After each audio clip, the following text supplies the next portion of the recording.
All right. So we are going to see if this works. This phone thingy. Called this the 2022 International live stream, International Banjo live stream. And isn't the thumbnail absolutely terrific? Yeah. All right. Just let me know how the audio is. Let me just a second. Let me view this on my own channel so I can see the chat. All right. A message. Got it. Hello, hello, hello.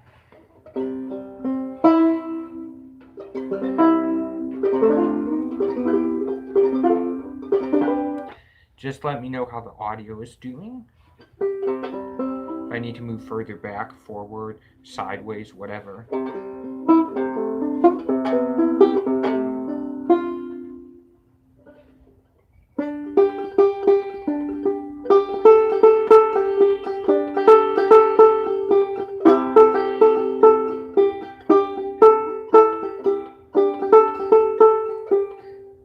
Alright, he says it's pretty good. Thank you.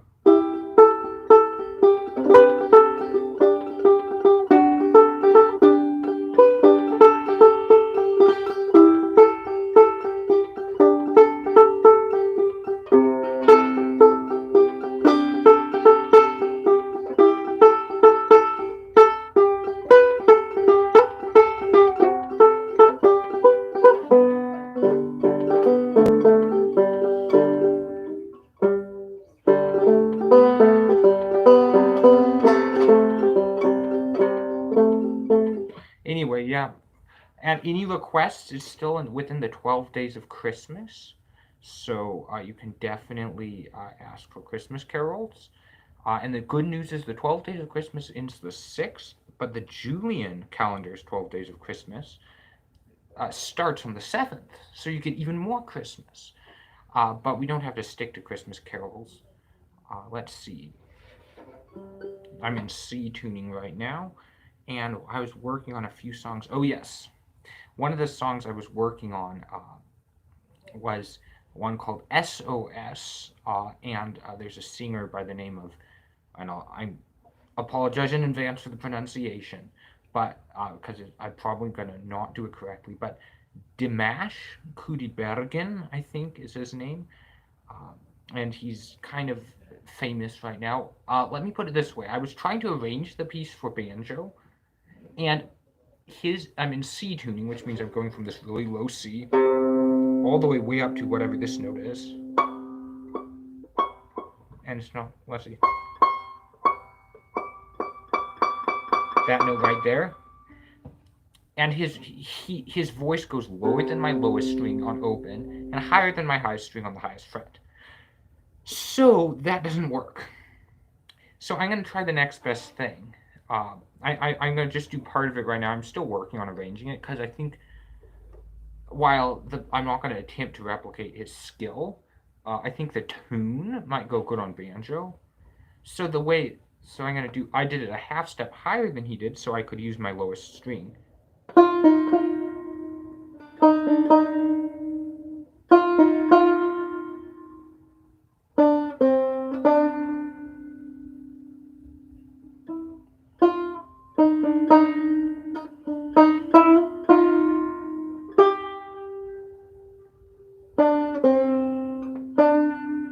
Here we go.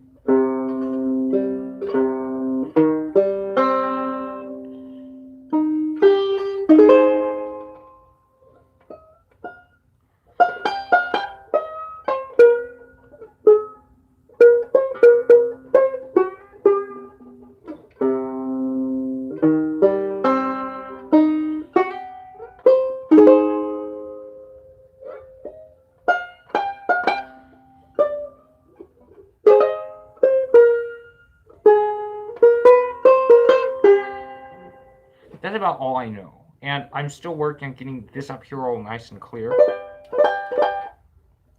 Anyway, let's see. What else? I've been doing quite a few. and I've been getting into doing some Turkmenistan music, um, and yeah, that's real fun. There's one called like Akiz Giz or something like that. Let's see.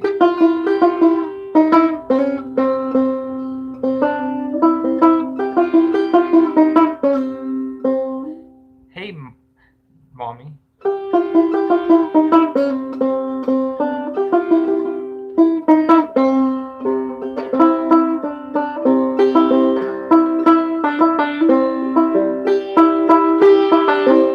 And daddy.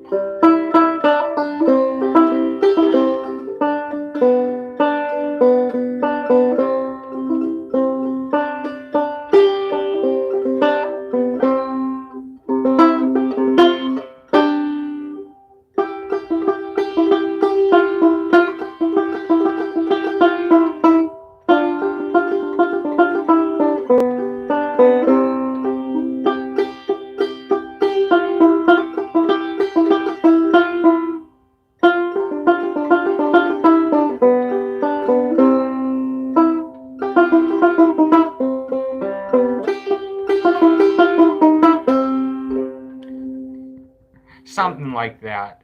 I'm working on. It's a very simple little tune, but that's what like a lot of Turkmen songs are very simple, melodically and complex rhythmically, and the rhythms they were and hi grandma, hi Mima. The rhythms are very complex, and I'm gonna have to sit down and spend a lot of time just analyzing it. The closest thing I'd say in Western music would be a Latin style rhythm, which I don't know. Uh, I don't know how that works. Just doing a live stream here, playing a bit, taking some song requests. If anyone has a request they want, I was gonna say it's still within the 12 days of Christmas, so you can request Christmas carols. And the 12 days of Christmas ends January 6th. And January 7th is the Julian calendar or Russian Christmas. So if you have a Cyrillic keyboard layout, then you can request songs from January 7th to 12 days beyond that. So Christmas carols are definitely allowed. Uh, but any other requests, I'm not saying I know the song, I'm not saying I can play it, but just throw them out there and I might see something that I can play or at least give a shot. I was I'm working right now on arranging this one, uh, which I heard a singer do, and is a French song. And I said this a little earlier, but more people have come online, and it's called SOS. Uh, and my lowest string, open C. My highest note is like way up here.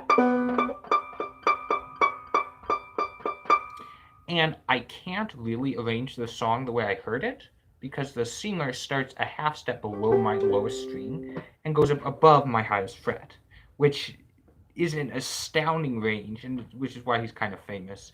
A Dimash Kudaibergen or something like that. Uh, Dimash.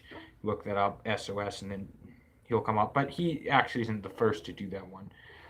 But it's a really beautiful song. I think I want to figure it out.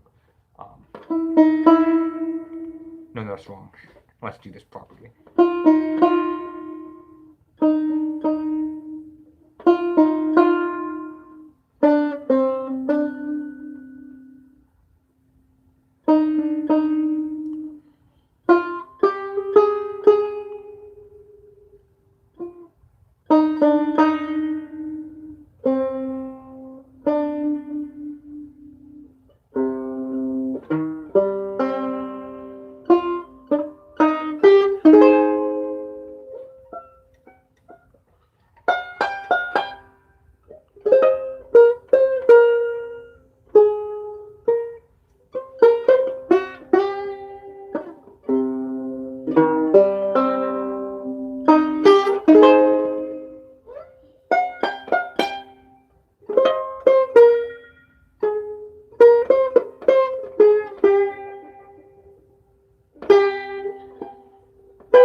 something like that.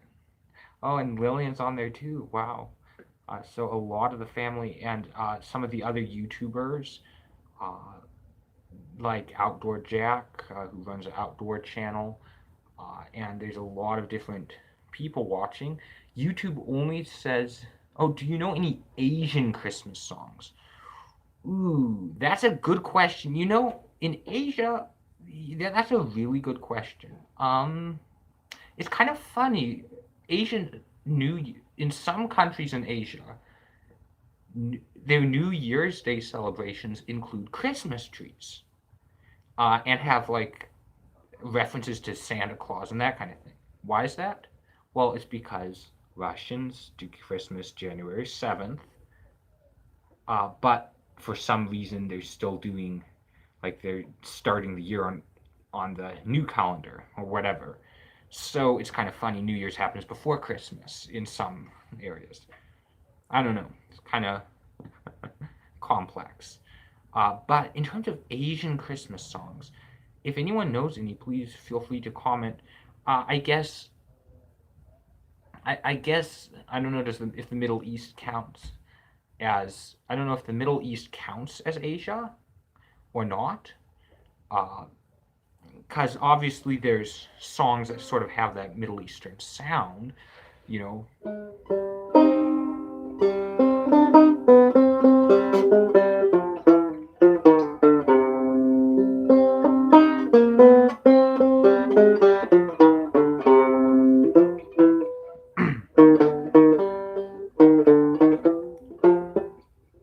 Let me try that again. No.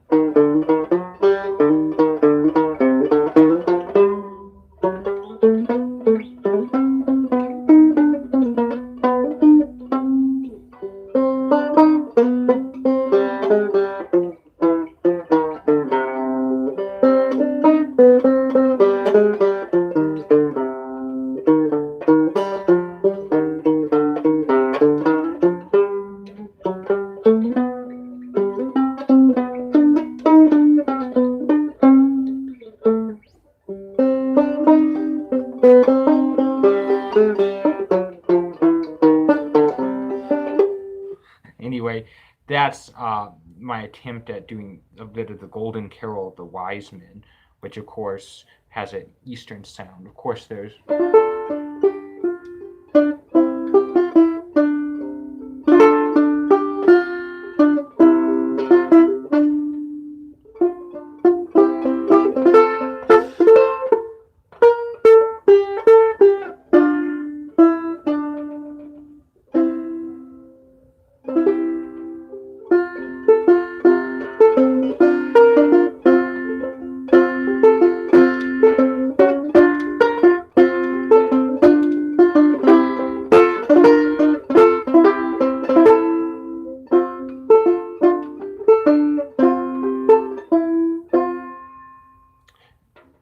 my dad commented with some, I presume, Asian Christmas Carol, which I can't read, that I'll have to look up.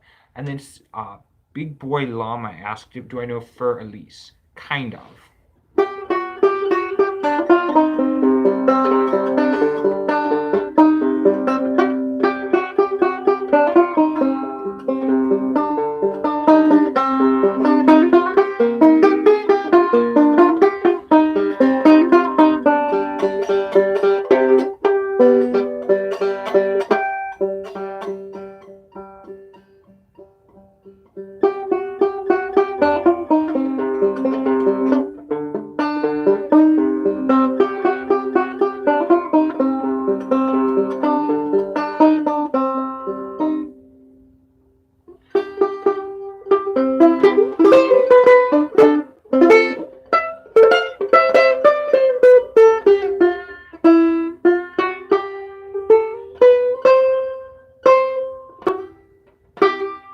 I don't really know it from there. Here's another version.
I don't know Chinese jingle bells, but I was just kind of mixing those two, fur elise and jingle bells.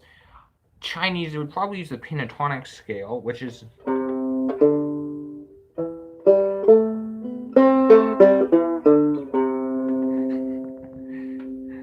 Let's see how we do that.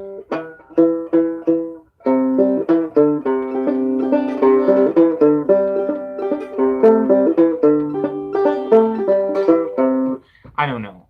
And China, of course, has much more diverse music than just the pentatonic scale, but that's what everyone thinks about when they think China. I actually don't know much Chinese music at all. I should probably learn. Okay, obviously another Asian one is obviously Tchaikovsky. I guess that's Russia. And there's the debate about whether Russia is part of Europe or Asia. Um, let's see. He did some stuff, uh, some Christmas stuff. The Nutcracker Suite, obviously, is what people are familiar with of his. Um, yeah, Borodin did In the Steppes of Central Asia, which is really, I haven't tried that one on banjo. It's orchestral. It's kind of, you couldn't really truly arrange it for banjo, but you could, take the tune. I'm just trying to think. Yeah, any more requests? Send them in. I'm working quite a few different uh, songs, just working on arranging them. Just all sorts of genres, pretty much anything goes. Uh, and then chord progressions, any musical questions as well you can send in, though I can't guarantee I can answer them.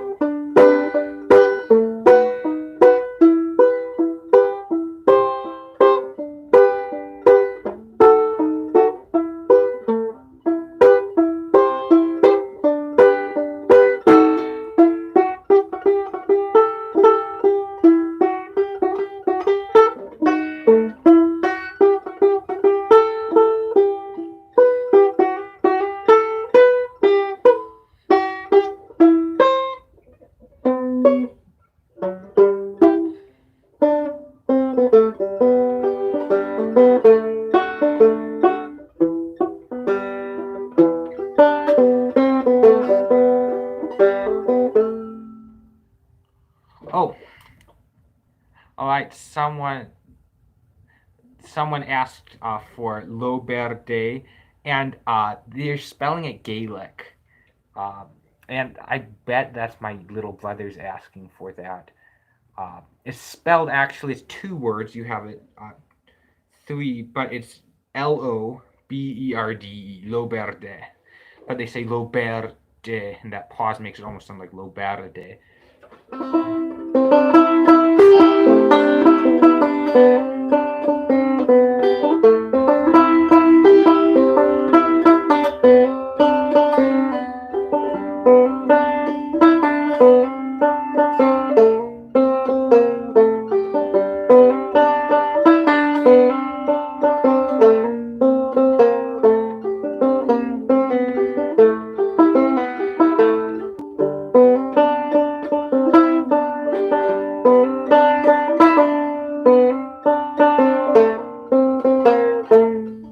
And it's no problem not spelling it that way because they didn't have a written alphabet for a long time anyway.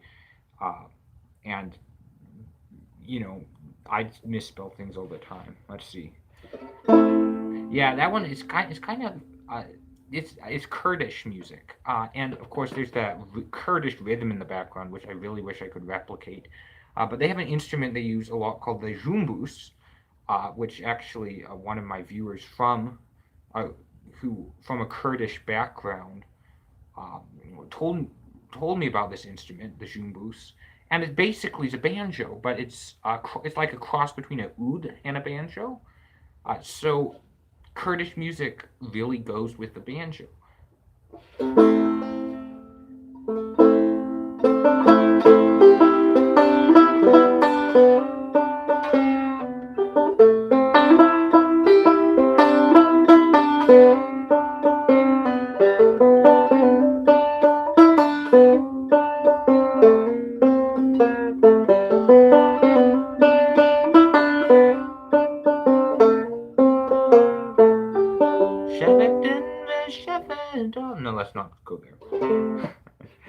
Yeah. That one's really fun. It's really catchy. Let's see any other Turkmen ones. Of course, of course, Yellow Pestilende as Turkmen. That's not Kurdish, of course. I don't know very many Kurdish ones. There's Turkmen ones. Uh,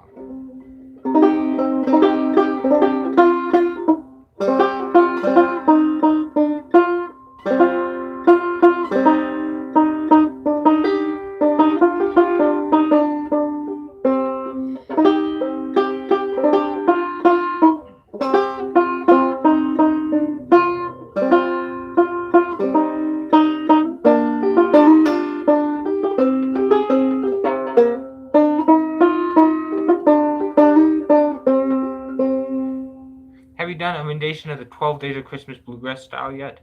No, I have not, and I don't really intend to either, because while I like the 12 Days of Christmas, I don't like the song The 12 Days of Christmas. Amazon's overloaded enough as it is, without having to ship all sorts of partridges, parrot trees, calling birds, French hens. I mean, we're the postal system and Amazon, and we have a shortage of delivery drivers and stuff. So I don't know, but we can. I mean, we can give it a try.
Something like that. I don't. The thing is, each day it builds on the last, and I have troubles with days 2 and 3.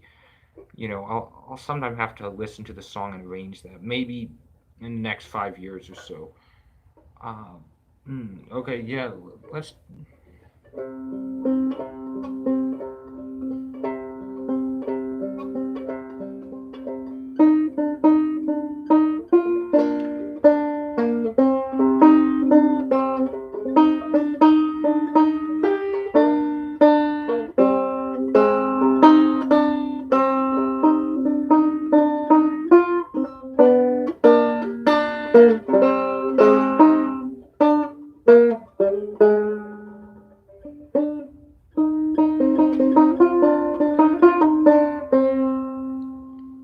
3 flat picks, 2 tuning tines, and a claw hammer and a pear tree. There you go. Yeah, or a banjo from a pear tree. Yeah, you. It's not. It's not. I'm not sure what it is about it. I don't like, but I mean, obviously, there's a lot of people who like it, and I respect that. Um,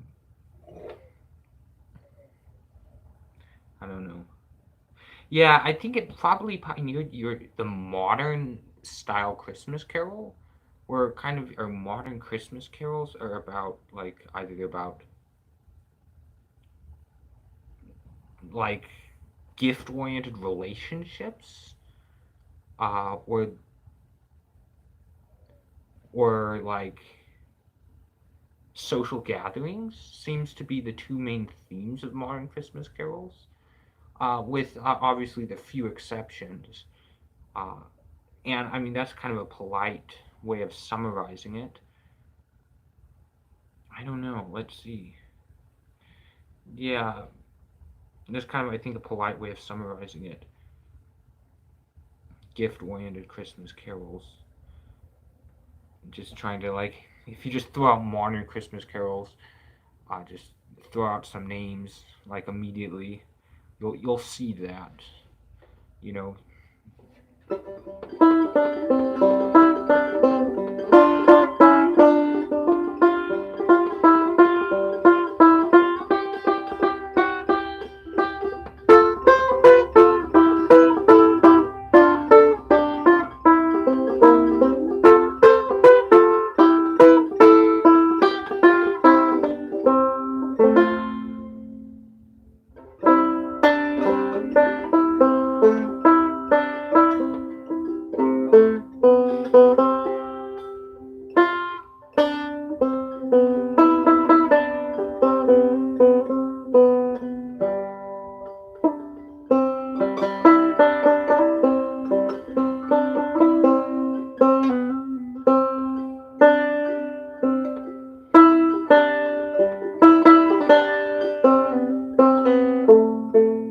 Or let's see.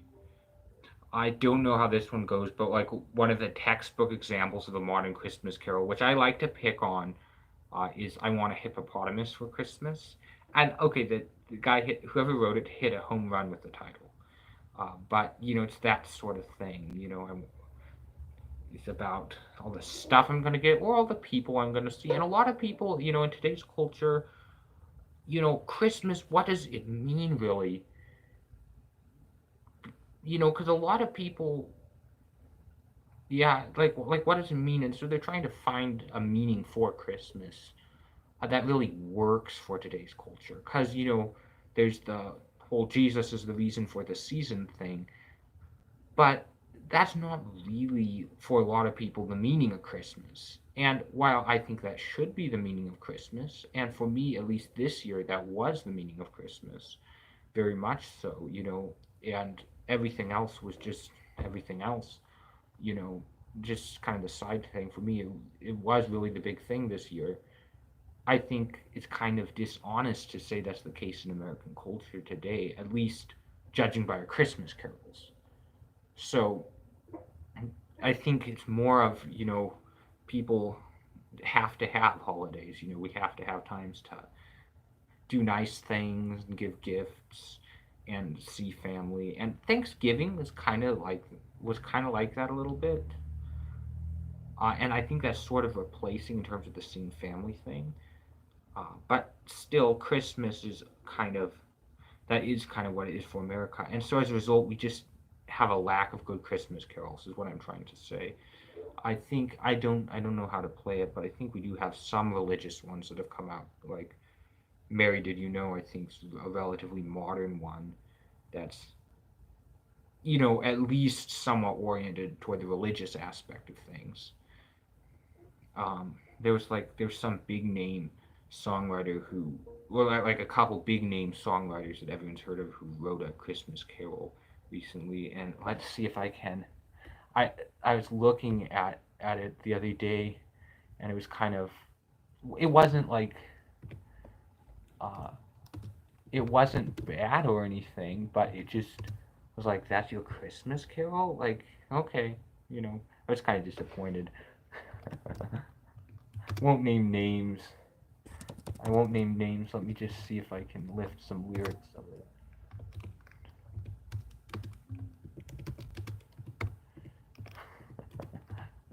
So people are still writing Christmas carols, uh, and you hear a lot on the radio.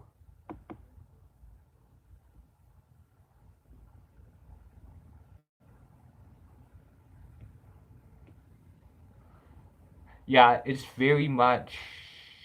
uh, very much about we're gonna have fun this Christmas. Let's see, we're gonna have fun. We're gonna see family, and it's not like bad, but it's just kind of like okay, you know. Anyway, I'm not gonna do a Christmas rant anymore. I'm gonna start playing music because few people care about my Christmas rant.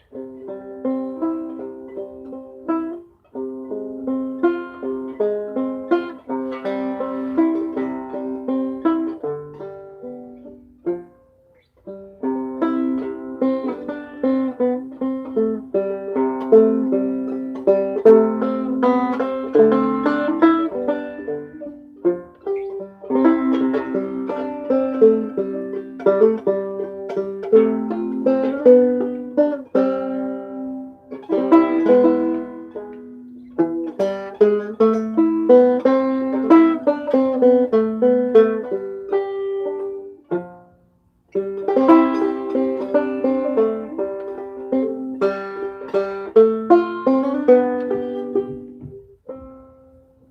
that's Christmas-ish. Let's see, what else am I doing?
That's not what I was doing, but it kind of just changed directions. Let's see.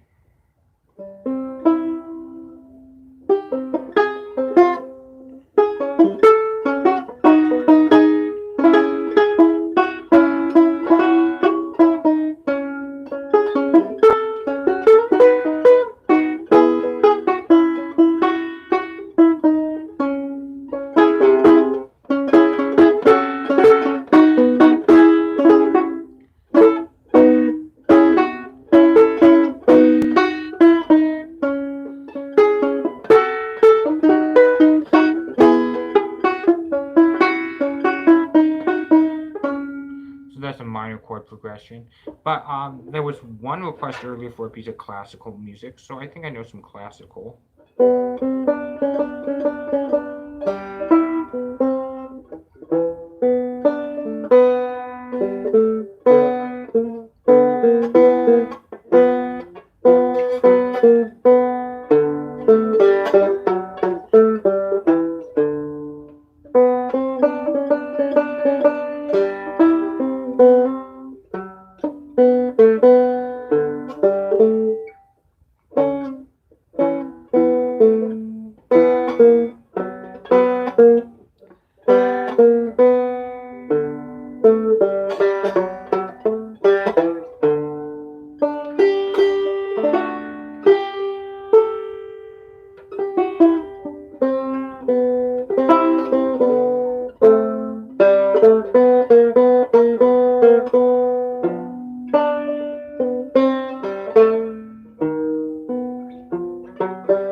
I do that one in a different tuning, so I'm not as good at it in this tuning. This tuning is just good for straight bluegrass.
Uh, oh, yeah, I did that one. Let's see what else. Now, there's a song I wrote, and YouTube right now says I have 0 people viewing, but I know that's a lie. So uh, you never trust YouTube's numbers. I don't like them anyway, so it's no big deal. But I was gonna say I wrote a song a while back, which most of you probably heard, but I have yet to come up with any practical name suggestions that are also that I like. Okay, I think some of you've given practical name suggestions. I've got a few impractical name suggestions, which I'll get to. But anyway, let me play this song.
Something along those lines.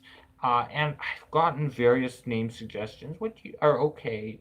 Nothing that really, clicked like that is what the song is.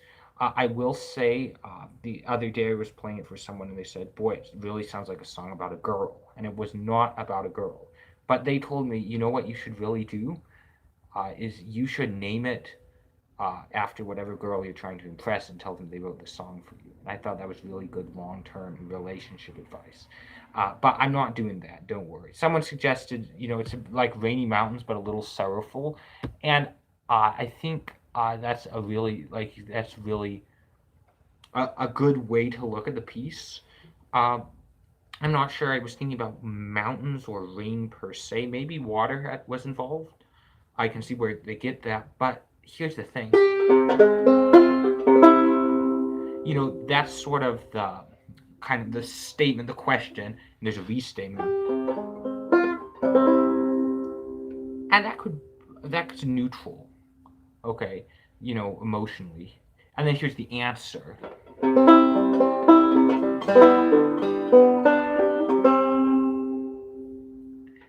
And together, those two, that kind of call and response creates sort of a melancholy, which I think everyone who's offered name suggestions, except for that one individual, uh, they they're picking up on that.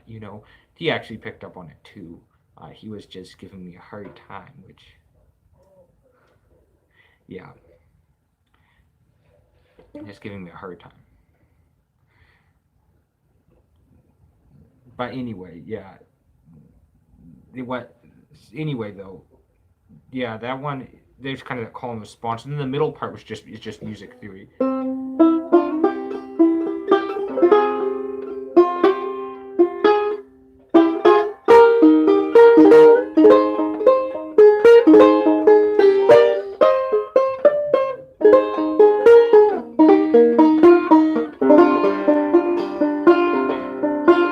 That's probably they're getting the mountain part from, because that bit isn't music theory. That's just it was there, and it sounded kind of cool. So that's that.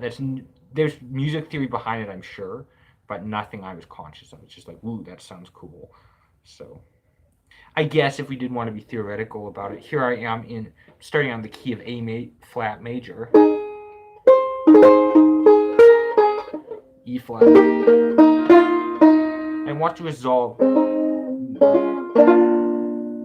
it. Well, see, the going for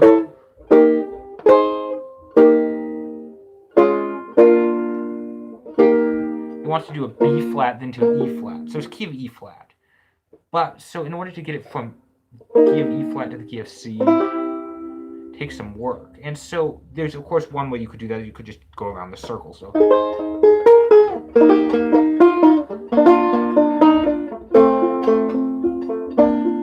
well, that doesn't work.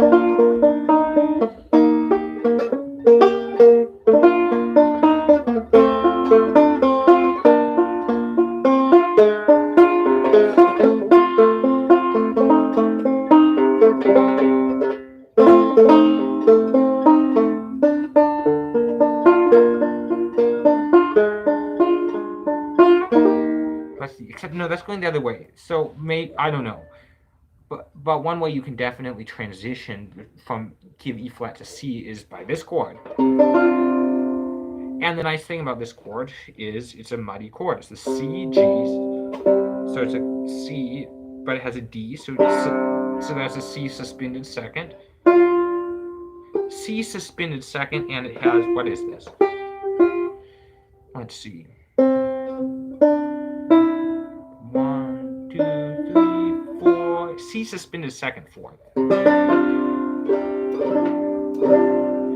But it's like a G7th. I think it's a G7th with the added fourth.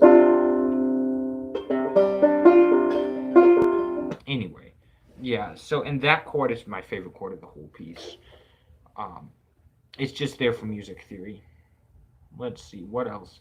There's a bunch of different ones I've been working on. Oh yeah, I was reading in this book I got for Christmas, Red Sands, and there was this just beautiful story from Kazakhstan. So there were these, they're called Karlog, kind of like Gulag, these prison camps. And there was, and there's this one in Kazakhstan, and the story goes that there were some ladies working there, and the village elders ordered the children of the village to pelt them with stones while they worked. And so in addition to just the harsh conditions, not enough food or whatever here, they're getting pelted with stones. The story is one of them just got so worn out she just fell to the ground, but then she smelled the smell of milk. Turns out they weren't stones, but they were traditional dried milk product, dried dairy product, which the Cossacks had eaten for generations, and it was kind of a secret way of sneaking food to the prisoners. That was a really beautiful story, which I'm glad I learned about. But it reminded me of a post-Soviet Cossack song that's written in a somewhat traditional style.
And that's called Elim Menin, and you'd really kind of have to read that one in Cyrillic to really understand it.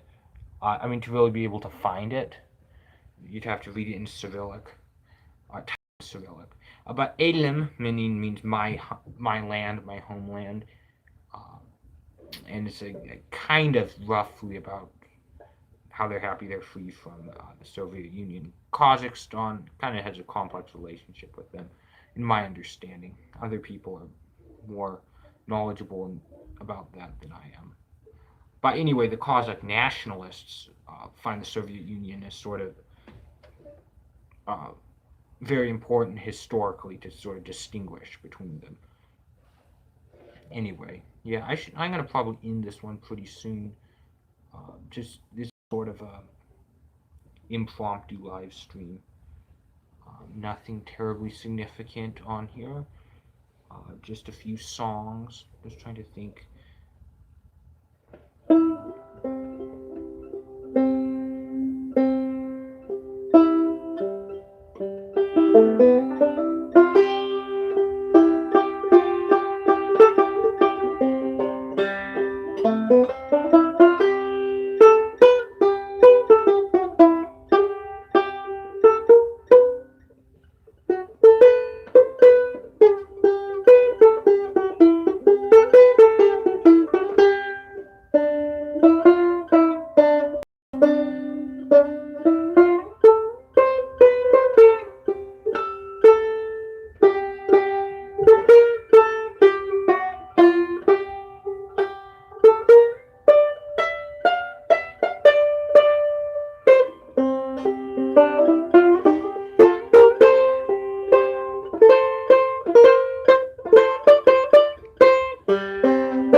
Anyway, let's see. I'll end with something standard, something I can play pretty fast. Well, I have a few I want to do first.